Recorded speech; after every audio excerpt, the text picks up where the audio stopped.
Саламатсыздарбы, эфирде Азаттыктын ыңгайсыз суроолор телепрограммасы берүүнү алып барып жаткан мен Айзада Касымалиева. Биз бүгүн Кыргызстандагы Манас транзиттик борборунун пайда зыяны жана келечеги туурасында сүйлөшөлү деп турабыз.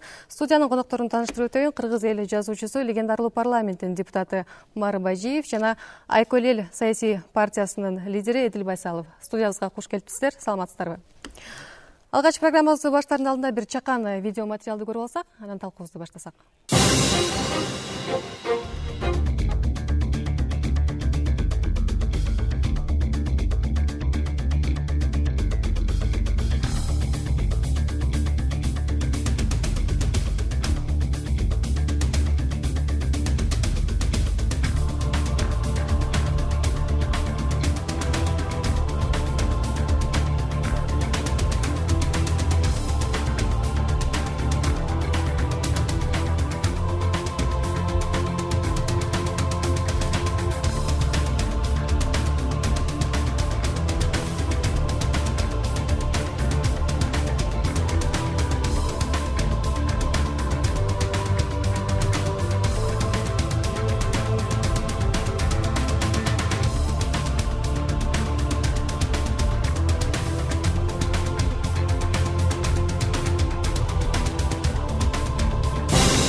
Мына өзүңүздөр көргөндөй, ошол АКШдагы 11-сентябрда болгон окуя бул дүйнө элинин үрөйүн учурган эле да.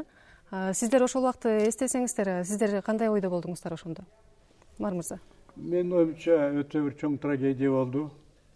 Жөнөкөй эл эч кандай саясатка, экономия этелебей бер жакты окаткып жүргөн эл куурап кырылып атат. Америкада болсун, Москвада болсун, башка жерде болсун, бүт эле ошо кандайдыр бир балекет бир эме келди го, ушундай мезгил, билбейм. Булардын максаты эмне? Кыйын болсо ошо жанагы өзлөрүнүн тирешкендери менен тирешпейби? Жөнөкөй элде эмне күнөө?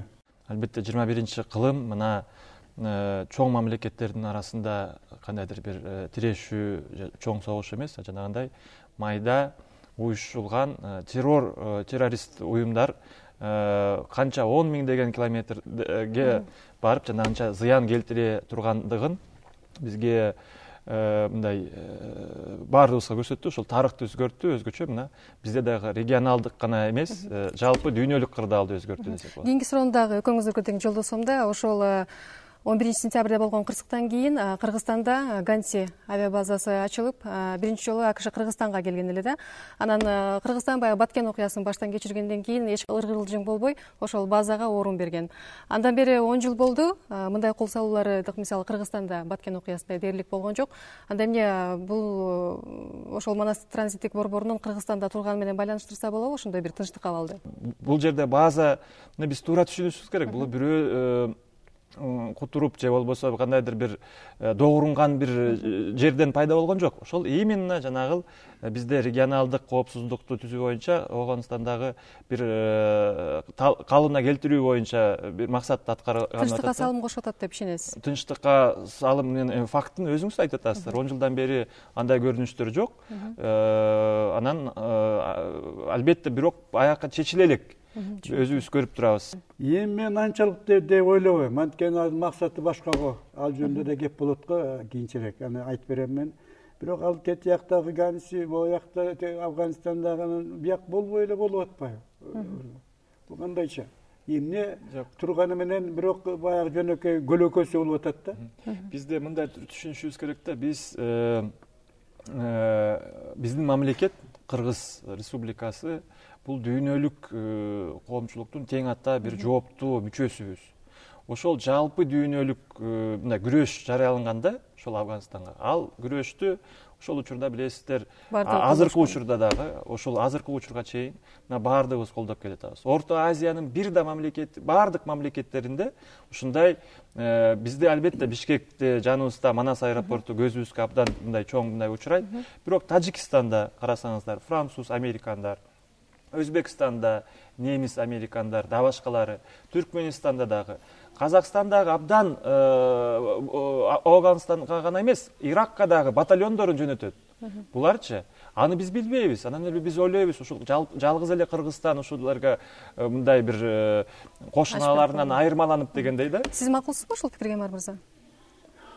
Мен ушул аэропорттун эмне бизге кандай пайда келтирип атканын, зыянынан башкасын көрө элекмин. Балким жанагы акча деп алдап атпайбы калпы. Баланча миллион ана мына тиги бу деп. Ошого кичине эметип биз алданып кетип атабыз деп ойлойм. Марага эми биз мындай эгемендүү мамлекет катары биз дүйнөлүк коомчулукта өзүбүздүн жүгүбүздү да көтөрүшүбүз керек да. Бул базаны кетириш керек.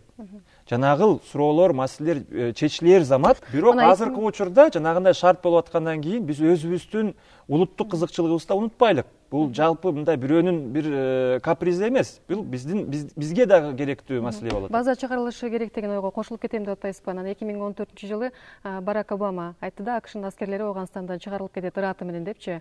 Анан 2014-жылга чейин Кыргызстандын дагы келишиминин мөөнөтү бүтүп калат экен. Анан айтсаңыз, муну менен баягы Борбор Азияда террорчулук мындай азайып калдыбы? Эми акты дагы баардыгыбыз байкашыбыз керек. Бул эми Кыргызстан чечпейт. Бул мындай чоң державалар аяка ошол кырдаалды байкашыбыз керек. Бирок жанагындай базанын мөөнөтү чектелүү. Ал 2014-жылы бүтөбү, 2014-жылы дагы кичине азаябы, азаят болуш керек. Анткени 100 миңдеген аскерлерин алып чыгып кетет. Бирок ондогон жанагы Кабулду кайтарыш үчүн өзгөчө ушул түндүк бизге деле тетиги Пакистан жагы эле кызыксыз. Биз ушул жерде биздин коңшу Тажикстан, Өзбекстан билесиздер, чек арасы бар.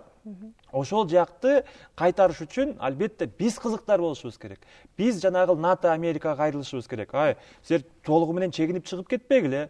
Чегинсеңер, чыгып кетсеңер, бизге террорлор келет, жанагындай опийлер келет. Ошол хотя бы ошол түндүк жагын кайтарып тургула деп, бул биздин кызыкчылыкта болушубуз керек. Эмар мырза, сиз мына программанын башынан бери эле караманча каршы болуп жатпайсыздарбы? Негизи эмне менен негиздеп берет элеңиз? Кандай жүйөлөргө таянып? Бар ушул Афганистанда. Жана дамбалды шалып аткан эмелер ошончолук коркунучтуу. Неужели ошол биз Казакстан, Өзбекстан, Россия болуп туруп ошо күчүбүз жетпейт? Марташымач. Булар жогасында жерден өсүп атат. Марташымач, өзүңүз билесиз, 78-жылы ошол жерде тынч жаткан мамлекетти ким кол салган? Улуу Советтер Союзу. Жарандык согуш болгон. Анан ислам мамлекеттери бизге каршы чыккан. Ошондон дагы Советтер Союзунун да байлыгы да кеткен, канча күчү да кеткен, күчү да жетпей калган ошока. Бирок тынч жаткан мамлекетти ошол жерде СССР кичине мындай проблема түзүп алган да. Мен оюмча бул маселенин тиги тамыры тереңирээк жатат. Анткени Афганистанда эч качан мындай бир чоң күч болгон эмес, так? Жанагы анчалык саясат эле болгон эмес. Мунун баардыгы ошол Афганистанды плацдарм катары пайдаланмакта. Элин жанагындай мучит этип мындайча айтканда, ошол жерге жанагы ракеталарын коюп, баягы ким тигил Хрущев эме кылып атпайбы, Кубаны ракетасын алып барып. Америкалар ошол жерге ракетаны Россияны Советтер Союзун кармап эметип коймокта. Бу талашкандары спорт площадка. Как эме, анан бара-бара аны бир эле жарым саат кечиккенде ошол аэродромго келип туруп американский бомбардировщик конмок экен. Тимир Мүлүк деген эме болчу, кабарчы айта коюптур, анан барып тиги Советтер Союзуна аэродромун алып келип ошондон аман калды. Мына талашкандар ошол. Жок, аман калганы менен андан бери Советтер Союзу да жок. Анан тынч Афганистан мамлекети ошол жерде согуш 30 жылдан бери согуш. Жанагы ким эле американецтер. Мына Вьетнамда да согуш ким менен ким согушту? Жок, эми бул фактысын кызыкчылык башка. Анан кийин эл урганы жок. Ошондуктан жан талашы ошол жерде кармап калалы деп жанагы менен бүт. Азыр дагы бир видео материалдарды көрүп алып, анан талкуулансак.